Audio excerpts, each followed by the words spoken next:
Welcome back, trainers. PokeDad here. Let's jump straight into what to miss and what to catch in our weekly rundown of Pokemon Go for September 29th to October 5th. So Monday the 29th, we will be carrying over the raid bosses from last week of Mega Lopunny and Kangaskhan in Mega Raids and Dialga in 5-star raids. If you need information on any of these, check out last week's video. We kind of dive into each of those. But Monday night, running from 6 to 7 p.m. local time, we'll have the weekly Max Monday, where every power spot will host the featured Pokemon Beldum. This Max Monday is definitely going to be worth playing, as Dynamax Metagross is a top-tier tank and attacker in Max battles. I'll do a little dive in deeper into Metagross at the end because he just gets better as the week goes on. Now, Tuesday morning at 10 a.m. local time, the 5-star raids will stay as Dialga, but the Mega Raids will change to feature Mega Steelix, Scizor, and Lucario. First up, Mega Steelix, which is the number 36 Steel type and number 68 Ground type attacker in the game, so not much relevance there. But Steelix itself is number 125 in the Great League and number 40 in the Ultra League, and he's been seeing some serious play in the last few seasons. So maybe get these, get the Mega Energy, maybe trade some friends for some PvP IVs. Mega Scizor is the number 3 Bug-type raid attacker behind Mega Pinsir and Heracross, but it is the number 21 Steel-type attacker. He also sits at number 80 in the Great League and number 49 in the Ultra League, so he's definitely going to be worth going after. Try to get a good one, at least get some candy. Again, maybe trade some of these for PvP as well. Now, Mega Lucario is the number 1 fighting-type attacker in the game and the number 12 Steel-type. He doesn't rank high in PvP. He does see some utility there, but since you're doing raids, you're going to get higher IVs as opposed to those PvP IVs, so he's definitely going to be a great one to have for fighting and Steel-type PvE content. So spend some daily raid passes on him for sure. And we have these in the raid rotation because at 10 a.m. we will have the Steel Skyline event happening until the 7th at 8 p.m. We will see the debut of Dynamax Duraludon during this event, and its shiny will be releasing as well. I'll do a separate video on top counters along with his relevance, so check that out when that comes out, and hit subscribe if you want to get notified when that comes. Now, Wild Encounters will include Alolan Diglett, Magnemite, Grimer, Alolan Grimer, Porygon, Aron, Bronzor, Trubbish, Klink, Axew, and Togedemaru. Rare chances for Galarian, Meowth, Skarmory, and Mawile. So for these spawns, I would try your best to focus on maybe Magnemite, Axew, Aron, Skarmory, and Mawile. These are all pretty good budget-type attackers and things like that. And have a Steel-type Pokemon Mega Evolve for some more candy other than Axew there. Or you could also go for Galarian, Meowth, and Trubbish for some extra Stardust gains, since they are Stardust-boosted Pokemon. Also grind Trubbish for some candy for Gigantamax Garbodor when that gets released. Have a Poison-type Pokemon Mega Evolve for that one. The good news is all of these spawns are shiny eligible. Now, Max Battles will feature Drillbur, Rookidee, Beldum, and the new Duraludon in 4-star Max Battles. All of these are shiny eligible, and these are all great. The only one I would skip on is Rookidee, since Corviknight does have a future Gigantamax form, so Dynamax doesn't seem like a great idea, and hopefully you got enough candy from the Rookidee Community Day. A $2 ticket is available, giving you Max Particles, Stardust, and an encounter with Dynamax Duraludon. So if you're not able to beat it in 4-star Max Battles by yourself, then that ticket is available. It's pretty good value for what it is.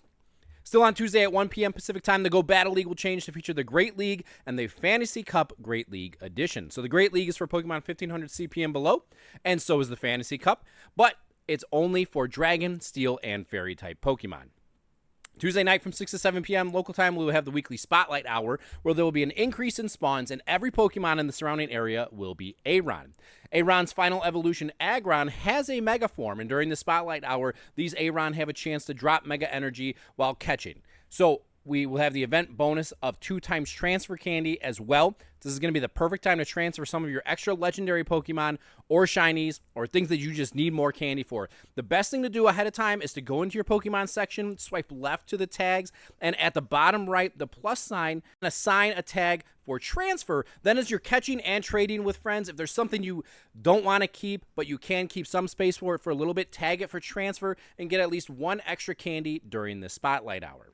Now, Wednesday night, we'll have the weekly raid hour, and similar to last week, we will again have Dialga in its origin form appearing with a chance to know its adventure effect move, Roar of Time. Definitely get out there for this raid hour, Mega Evolve a Dragon or Steel-type Pokemon, and join a Community Ambassador-hosted meetup to get an extra green raid pass after completing a few tasks. Wednesday night around 8 p.m., Pokestop showcases should end, so set an alarm and check your standings for those. Saturday, October 4th, running from 2 to 5 p.m. local time, we'll have one of the most anticipated raid days coming to Pokemon GO, featuring the debut of Mega Metagross. Stick around for overtime. I'll give you some top counters and relevance on Metagross. But during this event, we will get 5 extra raid passes for a total of 6 for the day. And if you save one from the day before, you can complete 7 raids for free. An increased chance for shiny Metagross, which is normally 1 in 10 odds, I think is what they do for raid days. And the remote raid limit will be increased to 20. A $5 ticket will be available as well, giving you an additional 8 orange raid passes, increased chance for rare candy XL from raids, 5,000 XP from raids, and 2 times Stardust for raids. Now, Sunday night around 8 p.m., Pokestop showcases should end, so set an alarm. If you need any tips, check out this quick short here. But that wraps up this week in Pokemon GO. Hopefully that gave you all the essential information in a short amount of time, because we all value our time and you are worth it. But for those of you sticking around for overtime this week, I would really like to touch on Metagross for this week. So obviously Metagross is already a beast in the game. He's ranked number 6 as a steel type attacker, number 24 for psychic types, and it's even ranked number 28 in the Master League. And the Mega form is only going to just elevate it even more. So it definitely will be worth going after in max battles and on its Mega Raid Day. One sneaky little thing that they did, though, was only announced on the blog post that Metagross encountered from these Mega Raids will know the fast move Shadow Claw, and after the event, Metagross can learn the attack via an Elite Fast TM.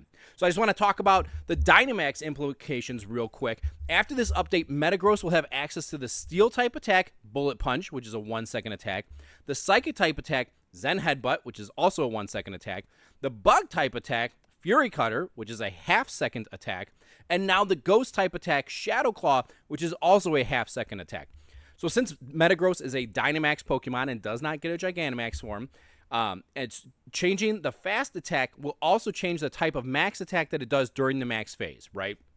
So now he has access to 4 different types of max moves, and with his high attack stat of 300, he's going to hit really hard, and this is going to give him a lot of versatility, so I love to see this here. On the defensive side of things, he already takes reduced damage from 10 different types of Pokemon because of his typing, and has a defense of 289 and HP of 190, so he's quite bulky. He can take a lot of hits.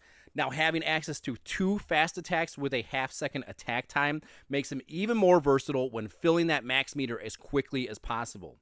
So using Shadow Claw and going up against a Psychic or Ghost-type Gigantamax boss, he's going to be so utilitarian, as he already is with his Bug-type attack going against Dark Grass and Psychic types as well. He's just going to be indispensable to have in your arsenal for future max battles. So I would definitely grind for candy this week. Get plenty of Mega Energy, because you can Mega Evolve those Dynamax Metagross. Take your best max Metagross that you get with a 15 attack, and I would try to at least teach one of them with an Elite Fast TM to teach it Shadow Claw. Now let's jump back to Mega Metagross Raid Day and talk top counters. Mega Metagross is a Psychic and Steel-type Pokemon, making it weak to Dark, Fire, Ghost, and Ground-type Pokemon. Top Mega counters will be Mega Charizard Y with Fire Spin and Blast Burn, Mega Garchomp with Mud Shot and Earth Power, Mega Tyranitar with Bite and Brutal Swing, Mega Blaziken with Fire Spin and Blast Burn, and Primal Groudon with Mud Shot and Precipice Blades. Top Shadow counters include Shadow Heatran with Fire Spin and Magma Storm, Shadow Moltres with Fire Spin and Overheat, Shadow Groudon with Mud Shot and Precipice Blades, Shadow Charizard with Fire Spin and Blast Burn, and Shadow Salamence with Fire Fang and Brutal Swing. Top regular counters are going to include Dawnwing's Necrozma with Shadow Claw and Moongeist Beam, Reshiram with Fire Fang and Fusion Flare, Therian Form Landorus with Mud Shot and Sandsear Storm, Lunala with Shadow Claw and Shadow Ball, and Hydreigon with Bite and Brutal Swing. Metagross is going to be shiny eligible and can be caught with a Hundo CP of 3508 non-weather boosted and 3382 boosted in snowy and windy weather. Now get out there and enjoy this game by yourself or with your Pokefam and friends. I'll catch you next time.